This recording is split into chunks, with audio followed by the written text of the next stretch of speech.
Hi, I'm Allison Lamb, and this is Weaving Green Justice at COP30, a series of reflections from the heart of the Amazon in Belém. Each clip captures a moment of meaning, weaving together analyses of delegate negotiations, stories of social justice, and interpretations of climate texts through the lens of green ideology. Here's today's thread. Sao Paulo is such an amazingly beautiful city.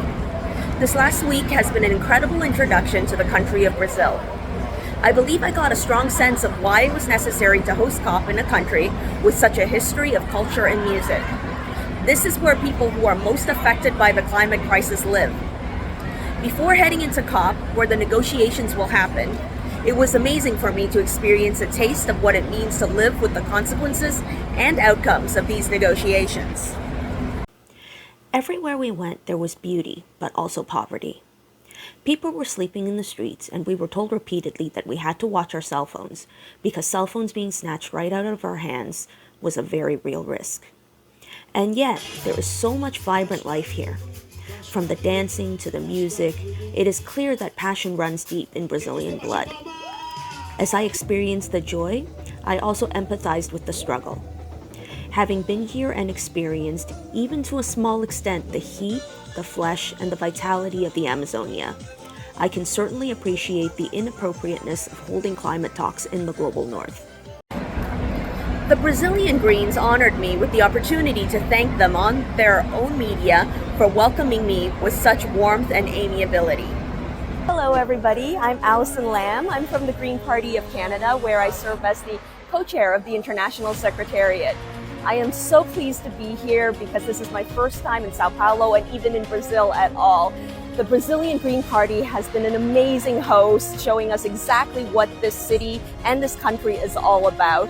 It's been fantastic to learn and to collaborate and to see what it's like to work with so many Green parties in the Americas and around the world.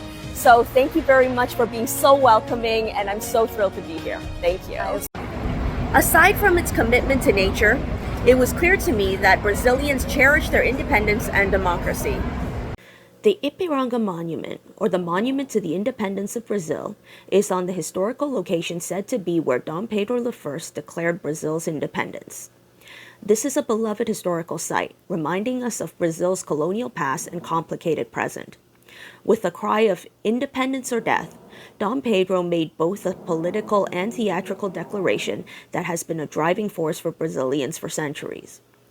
While political demonstrations are no longer a rare sight, the Declaration of Independence of Brazil is interesting because it is not a grassroots movement, but a dispute within the royal family, where Dom Pedro broke from the Portuguese monarchy and became himself Emperor of Brazil. This creates interesting parallels for COP. There are some who argue that those in charge of the climate negotiations have little to do with those who live with the consequences. In fact, I alluded to this when I said that the global north should not host climate talks. Language, power, and performance shaped Brazil's independence. But what does independence mean when colonial structures still exist? As I prepare to enter COP, I carry with me the rhythm of Sao Paulo, the memory of Ipiranga, and the voices of those who live with the outcomes of decisions made far from their homes.